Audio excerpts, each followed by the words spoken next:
Sinabihan ka ba na bawal ang karne para sa mga diabetic dahil nagpapataas daw ito ng asukal sa dugo? May malaking maling impormasyon na kumakalat. Hindi lahat ng karne ay pareho. Ang ilan ay kayang panatilihing stable ang iyong asukal sa 130 ng ilang oras. Ang iba naman kayang itulak ito hanggang 200 at dagdagan pa ang iyong insulin resistance sa delikadong antas. At wala pang may nagsabi sa'yo kung alin ang pwede mong kainin at alin ang dapat iwasan ng buo. Alam ko kung ano ang sinabi sa'yo. Bawal. Ang red meat. Chicken breast lang na pinakulo ang walang lasa. Bawal ang matabang isda dahil sa sobrang taba. Pero mali ang mga panuntunang ito. Pinapahinto ka nitong makuha ang mga mataas na kalidad na pwede sanang makatulong sa iyo na kontrolin ang iyong diabetes at protektahan ang iyong kalamnan. Kumusta? Ako si Dokora Luz, isang espesyalista sa nutrisyon para sa mga diabetic na may 25 taong karanasan. Ngayon, ibubunyag ko sa iyo ang 7 uri ng karne na pwede at dapat kainin ang bawat diabetic para makakuha ng mataas na kalidad na. Mapanatiling malakas ang kalamnan at kontrolin ang asukal sa dugo nang hindi sinisira ang kalusugan ng puso. Maraming iniiwasan ang karne dahil natatakot silang tumaas ang kanilang asukal. Araw-araw chicken lang na pinakuluan. Nakakaboring walang lasa. Pakiramdam mo ba monotono ang dieta mo at palaging kulang sa enerhiya? Hindi ka nag-iisa. Milyon-milyong diabetic ang tinatanggal ang malulusog na karne sa kanilang pagkain dahil walang nagturo sa kanila kung alin ang ligtas at paano ito ihanda ng tama. Isipin mo kung pwede kang kumain ng salmon, lean meat o kahit tupa nang hindi sumasabog ang iyong asukal. Isipin ang mas maraming variety sa iyong plato nang walang pakiramdam ng guilt. Isipin na mapanatili ang lakas ng iyong kalamnan at mataas ang iyong enerhiya nang walang matitinding spike sa asukal. Lahat ng ito ay posible sa tamang uri ng karne na inihanda sa tamang paraan. At ang ikatlong karne sa listahan ay mayaman sa omega-3. Isang serving lang ay kayang bawasan ang pamamaga at pagbutihin ang insulin. Sensitivity mo ng hanggang 25%. Kaya huwag kang aalis dahil maaaring mabago nito ng tuluyan ang pananaw mo sa bago tayo magpatuloy. Gusto ko sanang humingi ng maliit na pabor na napakahalaga sa akin. Kung nakikita mo na kapakipakinabang nilalaman na ito, paki-like ang video na ito at mag-subscribe sa channel ni Doktora Luis. Napakahalaga ng suporta mo para patuloy akong makapagbahagi ng mahalagang impormasyon. Ngayon, hayaan mong ikwento ko sa iyo si Luis. Isang pasyente na asantay taong gulang na. Dumating sa aking konsultasyon 5 buwan na ang nakalipas pakiramdam niya ay napakahina at na pagod sinabi ni Luis sa akin, Dokora Luz, 1 taon na akong kumakain ng puro pinakulo ang chicken breast at salad lang. Sinabi ng nutritionist ko na lahat ng karne, maliban sa skinless chicken ay bawal para sa mga diabetic. Pero sobrang hinao na halos hindi ko na kaya umakyat ng hagdan. Wala akong lakas at mataas pa rin ang asukal ko kahit ganito ang aking pagkain. Si Luis ay diabetic na sa loob ng 6 taon. Ang kanyang hemoglobina glycosilada ay 8.1% sobrang taas.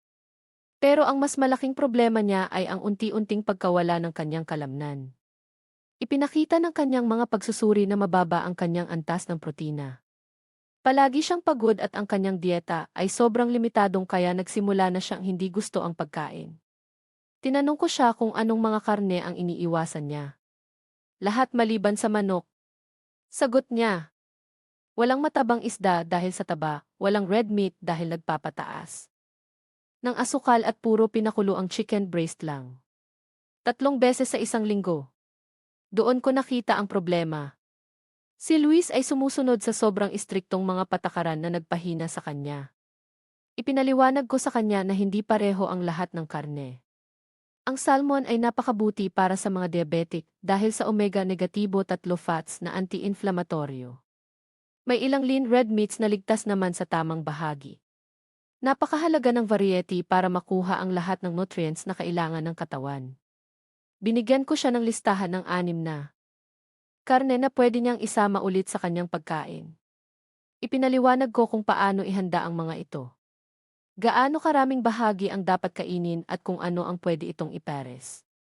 3 linggo matapos noon, tumawag siya sa akin, Doktora, kumain ako ng salmon 2 beses ngayong linggo.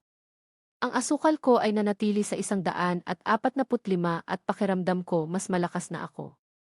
2 buwan pagkatapos na ibalik ni Luis ang kanyang kalamnan. Iba na ang kanyang enerhiya at bumaba ang kanyang hemoglobina mula 8.1% hanggang 7.5% dahil sa wakas nakakakain na siya ng sapat at mataas na kalidad na. Ngayon, hayaan mo akong ipakita sa iyo kung alin ang 7 karne at bakit ligtas ang mga ito para sa mga diabetic. Karne numero 1, skinless chicken breast. Ang skinless chicken breast ang pinakamagra na karne na pwede kainin ng isang diabetic. Halos walang taba kaya ideal ito para panatilihing stable ang iyong asukal sa dugo. Ang isang serving na 100 ay nagbibigay ng 165 calories, 31 gizi ng protina at tanging 3.6 lang ng taba.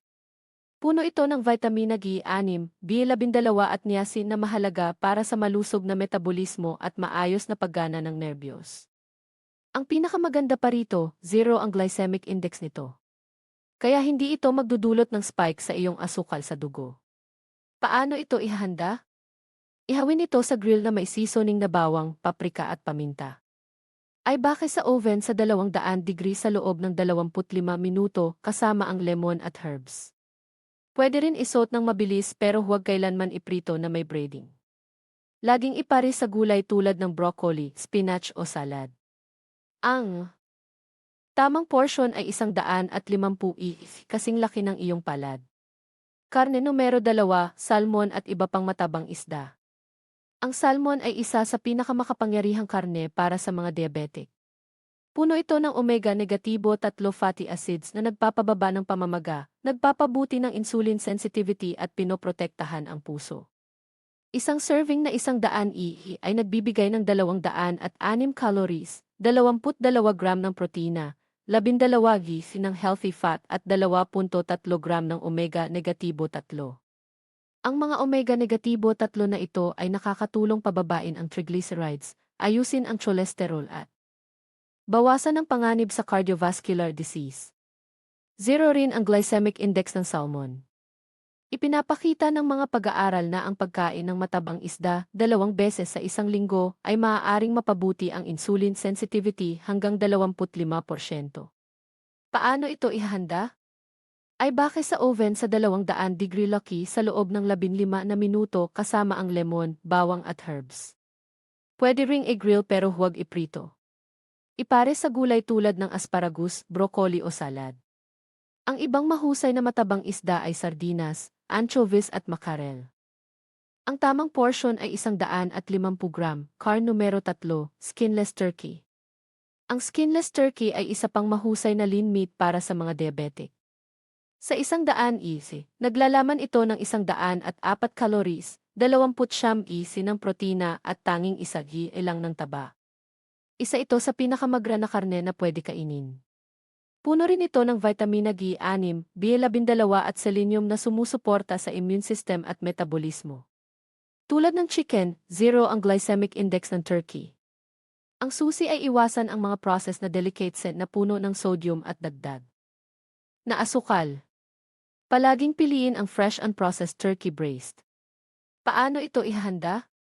Ay bake sa oven sa 180 degree marong sa loob ng 45 minuto kasama ang olive oil, lemon, bawang at herbs. Pwede rin sa pan, hiwain sa medallions, gamitin sa salad kasama ang gulay. Ang tamang portion ay 150 gram, karne numero 4, lean beef cuts. Ang lean red meat ay pwede ring maging ligtas na bahagi ng dieta para sa mga diabetic basta piliin ang tamang cut. Ang mga cuts tulad ng fillet loin at tenderloin ay mababa sa nakikitang taba. Isang serving na 100 gram ay nagbibigay ng 250 calories, 26 ng protina at 15 ng taba. Nagbibigay din ito ng 2.6 metro ng iron na mahalaga para mapanatili ang enerhiya at maiwasan ang anemia na karaniwan sa mga diabetic. Ang lean meat ay may glycemic index na 0.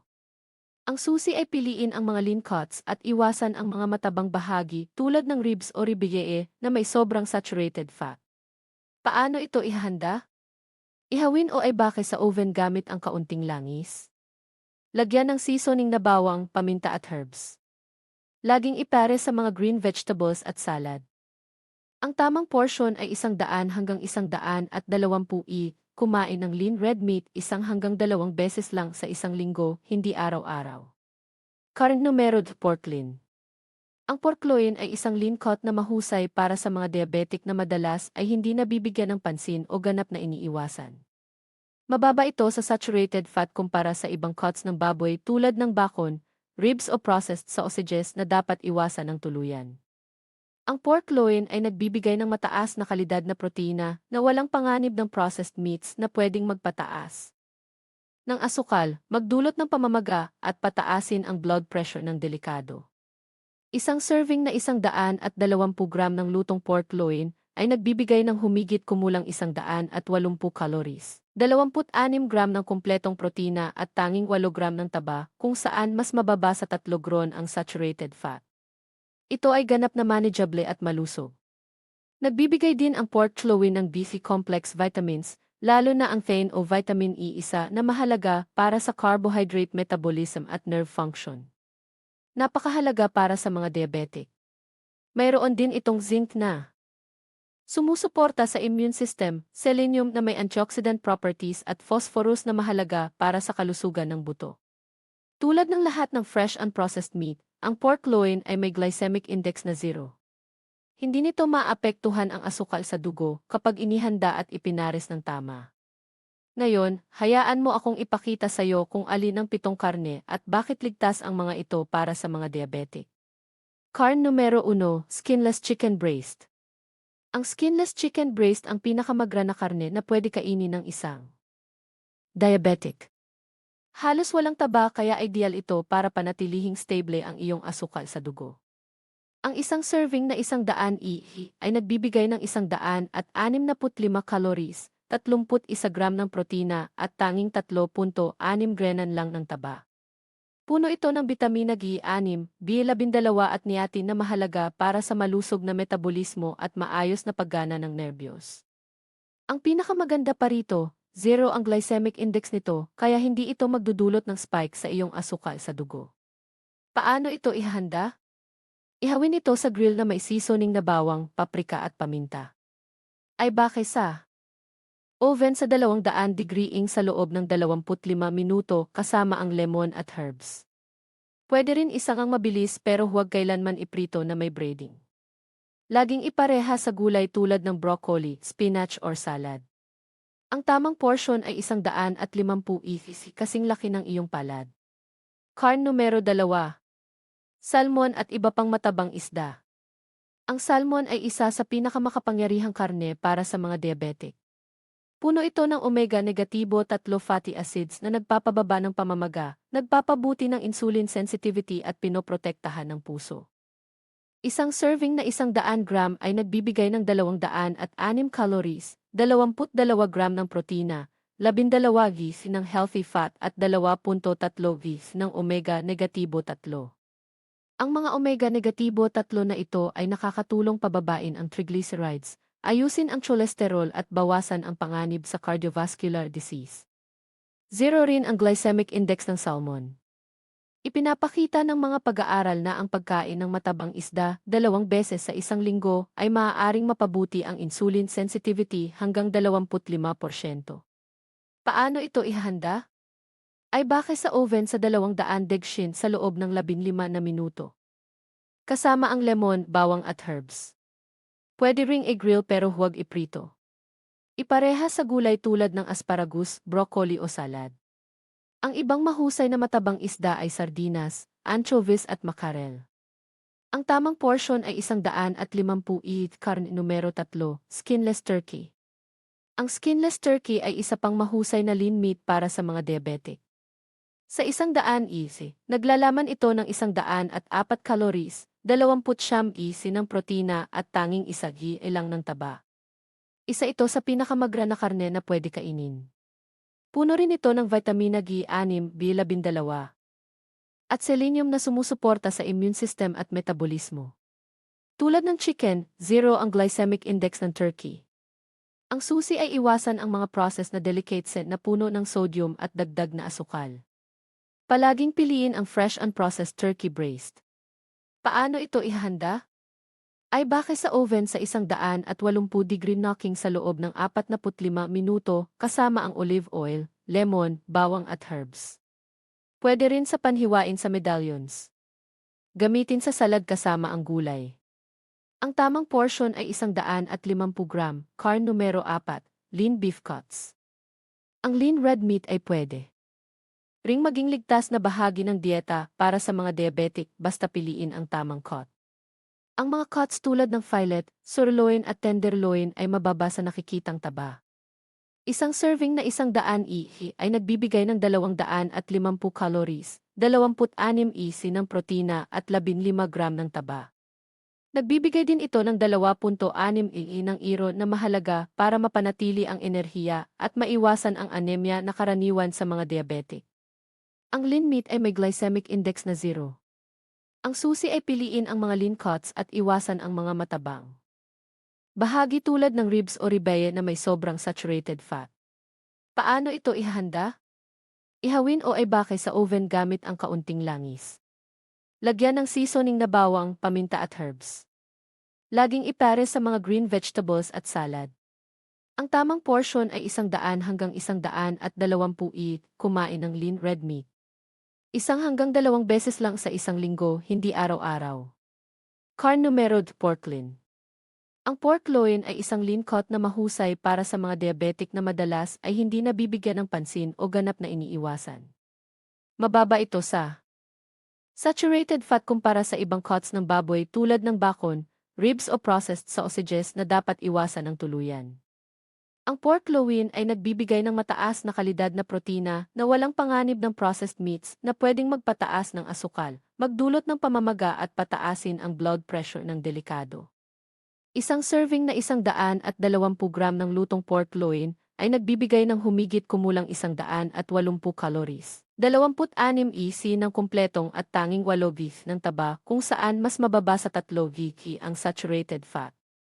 Ito ay ganap na manageable at malusog. Nagbibigay din ang pork glow ng BC complex vitamins, lalo na ang thiamine or vitamin E1 na mahalaga para sa carbohydrate metabolism at nerve function. Napakahalaga para sa mga diabetic.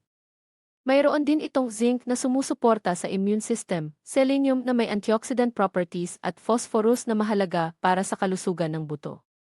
Tulad ng lahat ng fresh unprocessed meat, ang pork loin ay may glycemic index na 0.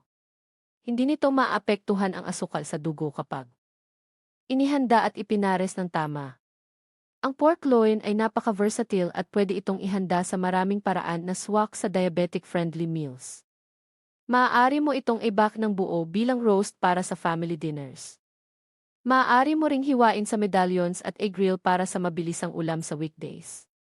Pwede rin itong lutuin ng dahan-dahan sa slow cooker para sa tender at juicy na resulta. O pwede mo itong i-marinate at i-grill para sa masarap at smoky na lasa. Paano ihanda ang pork loin ng healthy para sa baking? Painitin ang oven sa 70 deg. I-rub ang lawin ng mixture ng Dijon mustard. Tinadtad na bawang, fresh rosemary, thyme at black pepper. Ilagay sa baking tray at lutuin ang 25 to 30 minuto bawat kalahat kilo hanggang maabot ang internal temperature na 63 degree. Pahingahin ng 10 minuto bago hiwain. Para sa medalyon sa pan. Hiwain ang luin sa 2 meter na kapal.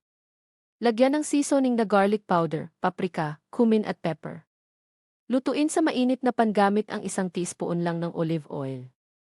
Fato ay may minuto bawat side hanggang maging golden brown sa labas. Pero juicy pa rin sa loob. Laging ipares ang pork loin sa masaganang non-starchy vegetables. Ang mga paborito kong kombinasyon ay baked pork loin kasama ang sa spinach na may bawang at roasted zucchini. Medallions ng pork na inigrill sa pan kasama ang steamed broccoli at red cabbage, salad o grilled pork loin na may roasted bell peppers at green beans. Ang pinakamahalagang bagay ay ang ganap na pag-iwas sa bakon na napakataas sa saturated fat at sodium sa processed sausages na puno ng nakakapinsalang preservatives at sa pork ribs na sobrang taba. Ang mga matabang at processed cuts na ito ay pwedeng magpalala ng husto ng iyong insulin resistance at kalusugan ng puso. Ang tamang porsyon ng pork loin ay 120 isi ng lutong karne. Maaari mo itong kainin 1 hanggang 2 beses sa isang linggo na nire-rotate kasama ang ibang lean proteins. Carn numero 6, lean cuts ng lamb. Ang lean lamb ay pwede maging mahusay na dagdag sa iyong dieta kapag pinili mo ang tamang cuts. Ang lean cuts tulad ng leg o center of the loin ay nagbibigay ng mataas na kalidad na protina. Isang serving na 100 gram ay naglalaman ng humigit kumulang 250 calories, 25 isi ng protina at 16 na gram ng taba. Puno rin ito ng vitamin B12. Mahalaga para sa enerhiya at kalusugan ng nerbiyos at zinc na sumusuporta sa immune function. 0 rin ang glycemic index ng lamb. Ang susi ay piliin ang lean cuts at iwasan ang matabang cuts tulad ng ribs. Paano ito ihahanda? I-marinate sa Greek yogurt, bawang, luya at spices. I-grill ng 4-5 minuto bawat side. Pwede rin ay bake gamit ang Mediterranean herbs. I-pair sa roasted vegetables at salad. Ang tamang portion ay 100 gram kumain ng lambinsan-minsan, maximum 1 beses sa isang linggo. Carn numero 7.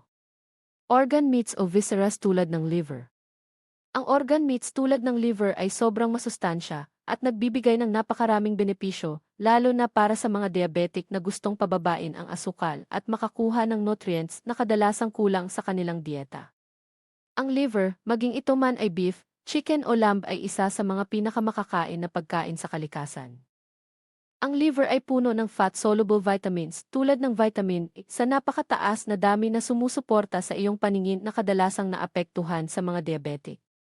Mayroon ding vitamin E na mahalaga para sa insulin function at bone health, vitamin E na may malakas na antioxidant properties at vitamin E na mahalaga para sa blood clotting. Pero ang pinakapinapahalagahan sa liver para sa mga diabetic ay ang napakataas nitong nilalaman ng vitamin B12. Isang serving na 80 isi ng beef liver ay pwedeng magbigay sao ng higit sa 1,000% ng pang-araw-araw mong pangangailangan sa B12. Ang bitamina na ito ay napakahalaga para sa produksyon ng enerhiya, para sa paggawa ng red blood cells at critical para mapanatiling malusog ang iyong mga nerbiyos at maiwasan o mapabagal ang paglala ng diabetic neuropathy. Nagbibigay din ang atay ng hemi-iron sa napakataas na dami, mas marami pa kaysa sa regular na red meat. Isang serving nito ay pwedeng magbigay sao ng hanggang 20 milliamps ng mataas na bio na iron, napakahalaga para sa mga diabetic. Nakadalasang nagkakaroon ng iron deficiency anemia, lalo na sa mga may kaunting damage sa bato. Ang pagkain ng liver paminsan-minsan ay makakatulong na mapanatili ang healthy iron level sa natural na paraan. Bukod dito, may copper ang atay na mahalaga para sa energy production, folate para sa cell formation at choline na sumusuporta sa liver at brain function. Tulad ng lahat ng karne, ang atay ay may glycemic index na 0. Hindi nito direktang maapektuhan ang iyong asukal sa dugo. Ngayon, may very distinctive na lasa at unike na texture ang atay na hindi nagugustuhan ng lahat, lalo na kung hindi mo pa ito natikman dati. Kaya para sa mga beginners na gustong makuha ang nutritional benefits nang hindi masyadong nararamdaman ang matapang na lasa, inirerekomenda kong ihalo ang ground liver sa regular na ground beef sa ratio na 70% beef at 30% liver. Pinapayagan ka ng kombinasyong ito na makuha lahat ng powerful nutrients ng liver nang hindi nangingibabaw ang matapang na lasa. Maaari mong gamitin ang halo para gumawa ng homemade burgers, meatballs, picadillo o tacos. Ang lasa ng liver ay ganap na natatabunan ng regular na karne at ng spices. Para sa mga gustong subukan ng liver na inihanda ng direkta, ang pinakamagandang paraan ay mabilis itong isote para hindi maging dry o rubbery. Ibabad ang hiwa ng liver sa gatas sa loob ng 30 minuto para mapalambot ang lasa. Patuyuin ng maigi gamit ang paper towel. Lagyan ng kaunting almond flour. Isote sa mainit na panamit ang olive oil ng 2 minuto bawat side lamang. Huwag lutuin ng sobra dahil magiging matigas ito. Ipares ang liver sa caramelized onions na swak sa lasa nito, sauteed mushrooms at isang malaking salad. O pwede rin sa recipes na may malalakas na sauces tulad ng spicy tomato sauce, curry or vegetable stew kung saan natatabunan ng malalakas na flavor ang lasa ng liver. Ang tamang porsyon ng liver ay maliit, humigit kumulang 80 gram at ang tamang frequency ay paminsan-minsan lang. Maximum 1 o 2 beses sa isang buwan, hindi lingguhan. Napaka-dense ng nutrients ng liver, kaya hindi mo kailangang kainin ito madalas para makuha ang mga benepisyo nito. Ngayon, natuklasan mo na ang 7 uri ng karne na ligtas kainin ng bawat diabetic: skinless chicken breast na pinakamagra, salmon na puno ng omega-3 na nagpapabuti ng insulin sensitivity, skinless turkey na may tanging 1 grain ng taba, lean red meat na may iron, pork loin na versatile, lean lamb na may B12 at zinc at organ meats na puno ng vitamins. Ipinakita ko rin ang kwento ni Luis na naibalik ang kanyang enerhiya at bumaba ang hemoglobina niya mula 8.1% hanggang 7.5% sa pamamagitan ng pagdagdag ng iba't ibang protein sa kanyang dieta. Para sa pinakamahusay na resulta, sundin ang tamang portions. 100-150 kada pagkain. Laging ipare sa gulay. Ang huling payo ko ngayong linggo: pumili ng 2 bagong karne mula sa listahang ito. Ihanda ito ayon sa mga paraan na itinuro ko. Kainin ang tamang portion kasama ang gulay. Sukatin ang iyong asukal 2 oras pagkatapos kumain. Magugulat ka sa mga resulta. Kung nakatulong sa'yo ang video na ito, ibahagi sa isang kaibigan na puro pinakuloang chicken lang ang kinakain dahil sa takot. Mag-iwan ng komento kung aling karne ang unang susubukan mo. Gustong-gusto kong malaman na nakaabot ako sa puso mo. Maraming salamat sa puso at suporta mo sa pagiging dito. Magkita tayo ulit sa susunod. Ingat ka palagi at tandaan, ang tamang protina ay kaalyado mo. Hindi ka kaaway. Ako si Dr. Lu at magkita tayo muli. Paalam.